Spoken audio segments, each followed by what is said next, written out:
Pitch factor અથવા તો coil span factor નું ડેરિવેશન જેને Kp અથવા તો Kc કીધું. હવે જે જોઈએ છે ડિસ્ટ્રીબ્યુશન ફેક્ટર Kd. Kd એટલે શું છે? Distribution factor. Distribution factor. Distribution factor ની અંદર મેં એવું જોવાનું કે ભાઈ તમારું જે વાઇન્ડિંગ વીંટાળેલું છે એ કોન્સન્ટ્રેટેડ છે કે ડિસ્ટ્રીબ્યુટેડ. કોન્સન્ટ્રેટેડ એટલે સેમ ફેઝમાં ફરતું અને ડિસ્ટ્રીબ્યુટેડ એટલે છૂટું છૂટું. તો કોન્સન્ટ્રેટેડ એટલે કે ભેગું, તો એમાં EMF તમારું વધારે મળે, ડિસ્ટ્રીબ્યુટેડમાં ઓછું છે.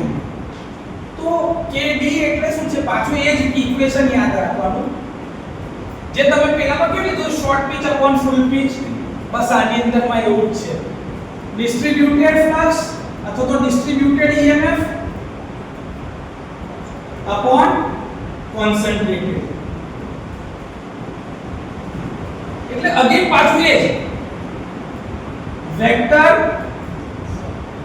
સમ ઓફ EMF અને અહીંયા આગળમાં એરિથમેટિક સમ ઓફ EMF.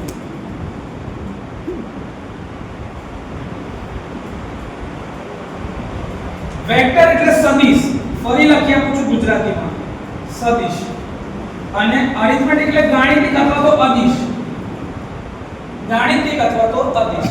ગુજરાતીમાં પરીક્ષા આપો છો એના માટે તમને તમારી ચોપડીમાં જે આકૃતિ છે ને એમાં તમને સ્લોટ થી આર્મેચર તરફ જાય છે.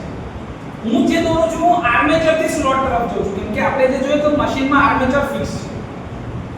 તો આ મારું એક આર્મેચર છે, આ જેનું સેન્ટર છે. આ શું છે? મારું આર્મેચર. આર્મેચર. અને અમારી શાફ્ટ હોય છે વચ્ચે, તમે જો શાફ્ટ, આ શાફ્ટ. ત્યાંથી એક તમારો એંગલ બને છે જેમાં હું તમારા આ એક એંગલ બને છે.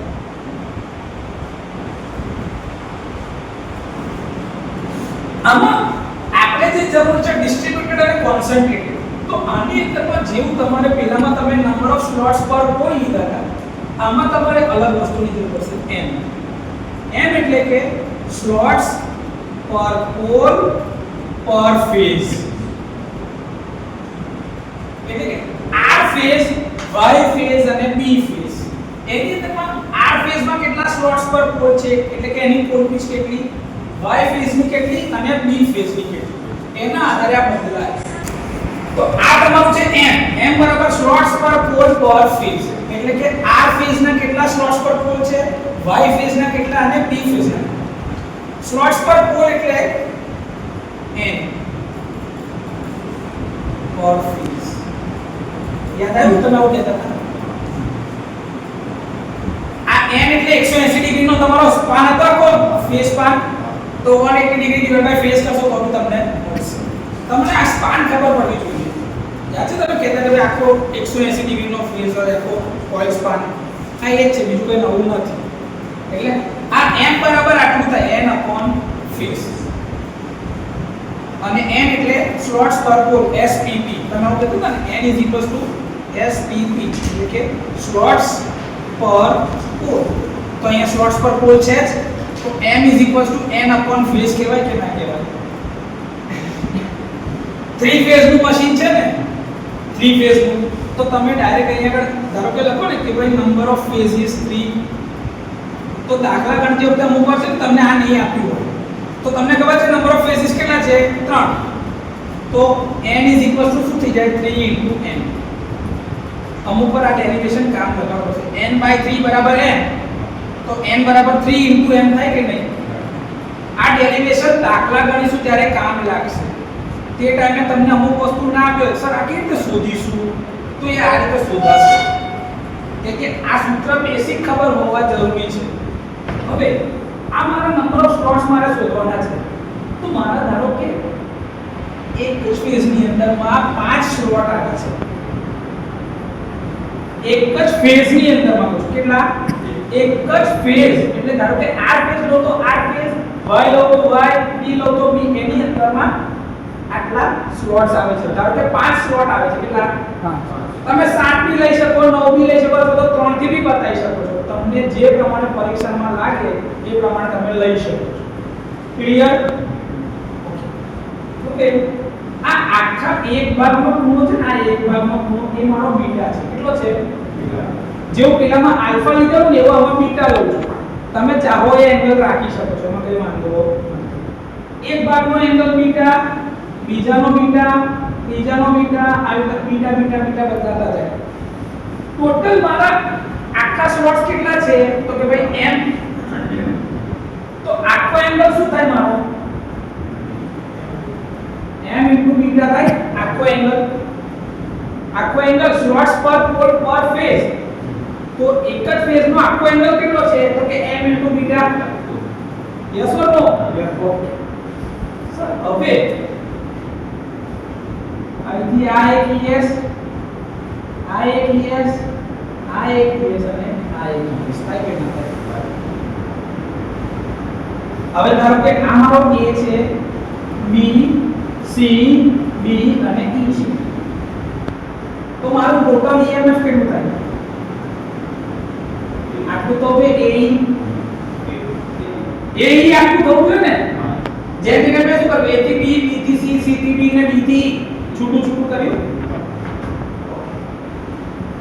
આ એક ઓવરહેંગ છે જે આર્મેચર થી લઈને સ્લોટ સુધીનું જે ડિસ્ટન્સ છે એ તો ફિક્સ જ રહેવાનું છે દરેક કેસમાં. એ કેટલું છે?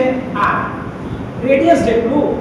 એ તો ફિક્સ જ છે દરેક જગ્યાએ, કેમ કે તમારો શાફ્ટ ત્યાંથી જ ગણવાનું છે ડિસ્ટન્સ. એ ફિક્સ છે r. મારે આ એક જે છે es હશે, આ es, આ એક es, આ બીજું એક es અને આ એક es છે. તો આવું મારે આખું શોધવું પડશે કે કેટલું ટોટલ થાય છે EMF. તો મારે અડધો ભાગ શોધવો પડશે. તો મેં શું કરું છું? અહીંથી આથી આખો એક ભાગ હતો ને બીટા એંગલ, એને ભાગ પાડું છું. અને આ કેટલા ડિગ્રી બન્યા? 90 ડિગ્રી. મારે કઈ બાજુની જરૂર છે? AB. મારે જરૂર પડી છે AB. તો AB ની જરૂર છે. આ વચ્ચેનો ભાગ ધારો કે F પડ્યો. તો મારાથી એવું કહેવાય AB બરાબર AF + FB. હા, આખી બાજુ. એટલે કે આના બરાબર 2AF અથવા તો 2FB. બેમાંથી કોઈ બી એક લેવાશે? લેવાય કે ના લેવાય? તો હું ખાલી AF શોધું છું. આ મારો 90 ડિગ્રી બન્યો. આ 90 ડિગ્રી છે ને? અને મારો એંગલ કેટલો છે? β/2, અડધો એટલે. હવે મારે જરૂર પડી છે આ બાજુ શોધવાની છે AF. ખૂણો સામેની સાઈડ છે તો મારે શું લેવાશે? sin. સામે sin. તો sin એંગલ કેટલો? β/2 બરાબર. સામેની બાજુ એટલે AF upon OA. આને સેન્ટર ને O નામ આપો તો OA થાય. કર્ણ એટલે 90 ની સામેની બાજુ કર્ણ થઈ જાય ને. તો આ OA થયું. OA ની વેલ્યુ કેટલી છે? તો AF upon R. તો AF બરાબર શું થયું? R into sin β/2. Yes or no? આ એક થયું. તો મારું AB બરાબર શું થયું? 2 into AF. 2 into AF. તો 2 into R sin β/2. કહેવાય કે ના કહેવાય? આ તો મારું ખાલી AB જ મળ્યું. આવા ટોટલ કેટલા ભાગ છે? m. m ભાગ છે. તો આખું કેટલું થશે? into m. AE બરાબર m number of AB. m જેટલા ભાગ into એક સાઈડ, m જેટલા ભાગ into AB. તો મારું આખું શું બન્યું? m into 2R sin β/2. આવું થાય કે ના થાય? હવે એ જગ્યાએ આખાનું કરવું હોય તો સાહેબ જાવ ને આ 90 ડિગ્રી બન્યું. ધારો કે અહીંયા 90 ડિગ્રી બનાવો ને, હાલો 90 ડિગ્રી બની ગયો. એને એક નામ આપી દો. F લીધો, H લઈ લઉં છું. H લઈ લઉં છું કોન્સન્ટ્રેટેડ માટે. તો એ શું થશે?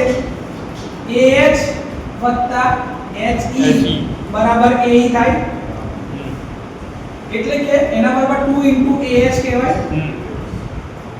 2 ah હવે ah બરાબર શું થાય તો કે ભાઈ અડધો ખૂણો થાય આખો ખૂણો કેટલો છે m બીટા તો અડધો ખૂણો કેટલો થયો m beta by 2 m beta by 2 થાય સામે sin તો જ ah બનશે ને તો sin m beta by 2 is equals to સામેની બાજુ શું છે ah upon OA AH upon કર્ણ OA ની વેલ્યુ શું છે તો AH upon R is equals to sin m beta by 2 yes or no તો AH બરાબર શું થાય R ને અહીંયા ગુણી નાખું ઓકે ના તો AH is equals to શું થયું R into sin m beta by 2 yes or no sir આખું a બરાબર શું છે 2 ah તો આના બરાબર શું થયું 2 r sin m beta by 2 a upon a બેનો ગુણોત્તર લઈ લઈએ yes or no ચલો distributed upon concentrated ચાલો લખાવો KD બરાબર ચલો ડિસ્ટ્રીબ્યુટેડ ની વેલ્યુ કયું આવશે આ આવશે કે આ આવશે KD બરાબર 2r sin m beta by 2 upon 2 into m into r sin beta by 2 2 r તો આન્સર શું થઈ ગયો તમારો sin m beta by 2 upon m sin beta by 2 આ તમારો શું છે ડિસ્ટ્રીબ્યુશન ફેક્ટર KD હવે આ બી પીચ ફેક્ટર જેવું છે કે એકવાર ડિઝાઇન થઈ ગયો પછી બદલાય કેમ કે નંબર ઓફ સ્લોટ્સ પર પોલ અને ત્રણ ફેઝ બી ફિક્સ જ છે એ બદલાવાનો છે જ clear EMF is turns per phase EPS લખેલું છે EMF per phase લખેલું છે અને TPH turns per phase KP KC તો હમણાં જ આપણે શોધેલું છે એટલે એ તો લઈ લેવાશે હવે અહીંયા લખી દો KP और KC જે તમારો પીચ ફેક્ટર અથવા તો કોઇલ સ્પાન ફેક્ટર અને KD એ તમારો ડિસ્ટ્રીબ્યુશન ફેક્ટર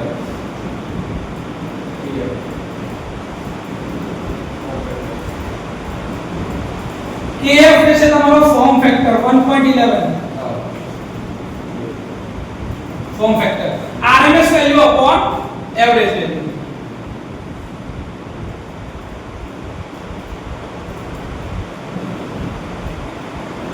જેની value 0.70 divided by 0.637 is equals to 1.11 આવશે સાઇનોસોઇડલ માટે આવશે ને ટ્રાયંગલ વાળો પાછો બદલાઈ જાય એ દરેક વસ્તુ કયા પ્રકારનું EMF ડિસ્ટ્રીબ્યુશન છે એના આધારે એની વેલ્યુ બદલાતી જાય જેટ પર ફેઝ આઈ ગયું નંબર ઓફ કન્ટિન્યુઅસ પર ફેઝ મને જેટ પર ફેઝ ને ટર્ન પર 2 ટાઈમ ટર્ન પર ફેઝ ઇક્વલ છે એટલે નંબર ઓફ ટર્ન્સ બરાબર શું થાય 2 કંડક્ટર્સ હોય એક આંટામાં 2 કંડક્ટર હોય is equals to TPS બરાબર 2 into ZPS મેં બોલી આ તો બધાને ખબર જ છે એટલા માટે છેલ્લે જરૂર પડશે આટલા નોટેશન્સ છે આપણા EMF નું જો બેસિક ચાલુ કરો તો એ જ યાર d phi by dt flux per pole પર ફેઝ આની અંદર એટલું જ યાદ શું કરવાનું ફ્લક્સ પર પોલ પર ફેઝ આમાં એટલું યાદ જો તમે DC મશીન કા તો AC મશીનમાં ઇન્ડક્શન મોટરમાં જોતા હોય એટલે કે ઇન્ડક્શન જનરેટરની વાત કરતા હો તો તમે EMF જાણીશો તો તમે શું કરો ફ્લક્સ પર પોલ શોધો સિન્ક્રોનસ મશીનમાં ફ્લક્સ પર પોલ પર ફેઝ ઇમ્પોર્ટન્ટ આવશે કે આમાં તમારી પાસે બે પ્રકારના ફેક્ટર્સ છે એક છે પીચ ફેક્ટર અને એક છે ડિસ્ટ્રીબ્યુશન. ડિસ્ટ્રીબ્યુશન ફેક્ટર જ્યારે બી જોશો તો એમાં આવશે સ્લોટ્સ પર પોલ પર ફેઝ. તો તમે જો અહીંયા d5/dt લીધું, d5/dt એટલે કે એક આંટામાં કપાતું ફ્લક્સ છેદમાં લાગતો સમય. તો કેટલું ફ્લક્સ કપાય કે ટોટલ 5 છે અને એટલા નંબર ઓફ પોલ છે p. તો p * 5 તો ન્યુમરેટર મળી ગયો. એક આંટો પૂરો કરતા લાગતી સેકન્ડ ધારો કે એક આંટો પૂરો કરતા લાગતો સમય તો 60 સેકન્ડ લાગે છે તારે n આંટા પૂરા થાય છે. તો n આંટામાં 60 તો એક આંટામાં કેટલું તો 60/n થઈ ગયું. તો p5 / 60 upon n થઈ ગયું એટલે જવાબ શું થયો p5n * 60.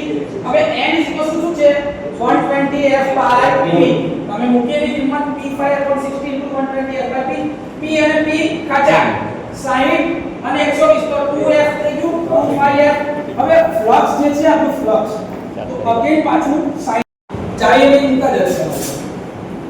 ચાલો ઓકે આપણે જે EMF ડિરાઈવ કરવું છે EMF ઇક્વેશનની ડેરિવેશન એના માટે આપણી પાસે જે વસ્તુઓ છે છે પહેલા નંબર ફ્લક્સ. તો ફ્લક્સ પર પોલ દબાવ છે 5. નંબર ઓફ પોલ્સ તમારા છે p જેટલા. ns તમારી સિન્ક્રોનસ સ્પીડ છે 120f/pt. તમે ns થી કહી શકો અથવા તો તમે n થી બી બતાવો મને કોઈ જ વાંધો નથી. પણ મશીન સિન્ક્રોનસ છે તેની સ્પીડ સિન્ક્રોનસ જ આવશે એટલે ns જ આવવાની છે. તમે જે જાણો છો એ કે EMF બરાબર શું થાય તો કે ફ્લક્સ નો ફેરફાર અપોન સમય d5/dt. ઓકે 5 શું છે ફ્લક્સ પર પોલ. તો નંબર ઓફ પોલ થી મલ્ટીપ્લાય કરો તો ટોટલ ફ્લક્સ મળે. તો d5 બરાબર શું થશે flux per pole into pole બરાબર શું મળશે 5 આખું ને 5 શું થશે 5 ઇન્ટુ p. એટલે તમારું 5 શું છે flux per pole into number of pole તો મને ટોટલ ફ્લક્સ મળે 5t. તો મારું ટોટલ ફ્લક્સ કેટલું છે 5t બરાબર p into 5. Okay n rpm છે ની સ્પીડ. તો n આંટા પૂરો કરતા લાગતો સમય 60 સેકન્ડ. તો એક આંટા પૂરો કરતા કેટલો ટાઈમ લાગશે 60/n. થાય કે ના થાય? તો સર આપણે કિંમત અંદર મૂકીએ તો પહેલા એકવાર તો p * 5 / 60/n આવું થાય. તો આની કિંમત શું થશે p5n/60. આની ઝડપ જ સિન્ક્રોનસ છે તો ns લખાઈ દે બાજુ. સિન્ક્રોનસ મશીન છે સ્પીડ તમે સ્ટેટરની અંદરમાં જોશો કે રોટર સાઈડ પર જોશો. એટલે સ્ટેટરની અંદરમાં રોટેટિંગ મેગ્નેટિક ફીલ્ડ હોય અને રોટરમાં રોટરની ઝડપ બંનેની સ્પીડ કેવી હશે અચળ ns. તો અહીંયા ns લખાય કે ના લખાય ns. તો મારું EMF શું થઈ ગયું E = p5ns/60. હવે ns બરાબર ઇક્વેશન ખબર જ છે આપણને 120f/p સિન્ક્રોનસ સ્પીડ નું. તો એ કિંમત અંદર મૂકી દઈએ હવે સર p5 * 120f/p 60. જો p5/60 એવું ને ns ની જગ્યા પર 120f/p મૂક્યા. હવે જો આ p ખાચા ગધારે 62 સા 120. તો આ જવાબ શું થઈ ગયો 2 * f * 5. આ મારું EMF છે એવરેજ EMF.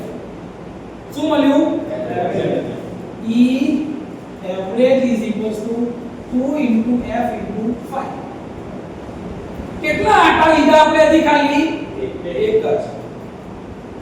પણ આવા ટોટલ કેટલા આંટા હશે અંદર ટર્ન્સ પર ફેઝ TPH એટલા. તો એક આંટાની અંદરમાં એવરેજ EMF આટલું. તો ટોટલ બધા આંટામાં કેટલું તો મલ્ટીપ્લાય બાય ટર્ન્સ પર ફેઝ કરાય કે નહીં. તો આટલું લખી નાખો એટલે આગળ ચાલે.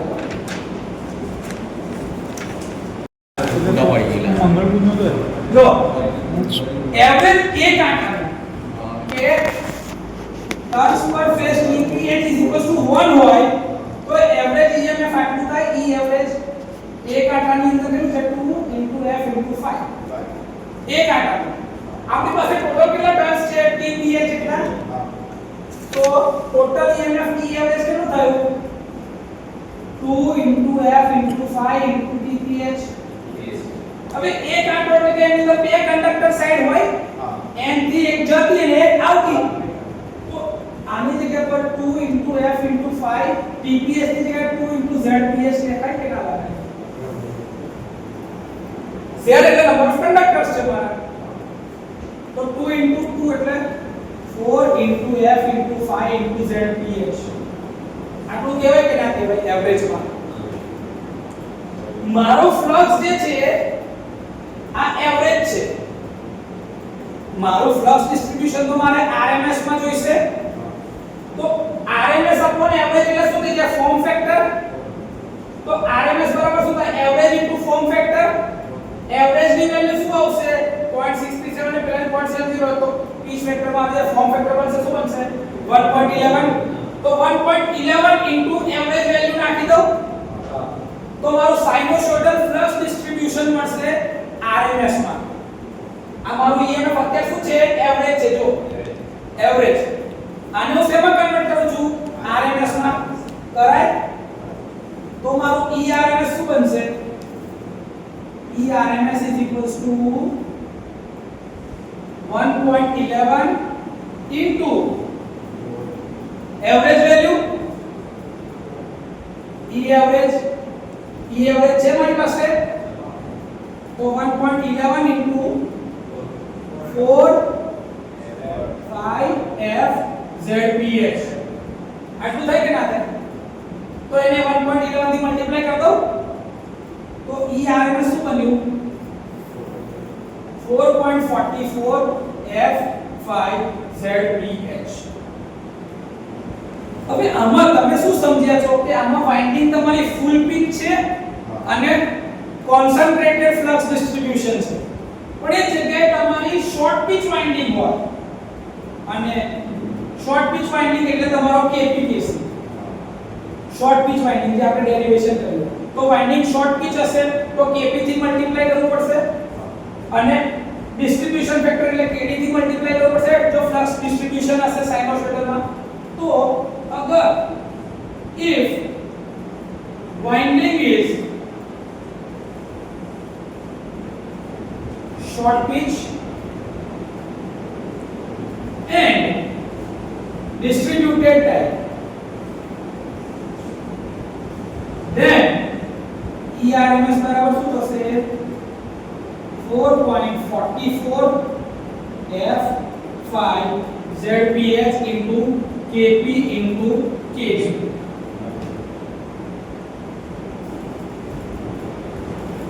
આ તમારું EMF. KP into KD નો વાઇન્ડિંગ ફેક્ટર કહેવાય. KP into KD ને શું કહેવાય? KP into KD બરાબર KW. આને શું કહેવાય? Winding factor. શું કહેવાય?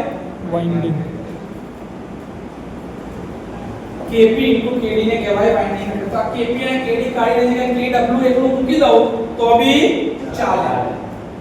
એક એ બંનેનો ગુણાકાર શું છે? મારો વાઇન્ડિંગ ફેક્ટર. તો એ જગ્યા પર 4.44 f 5 ZPH into KW. ચાલે? પાકું?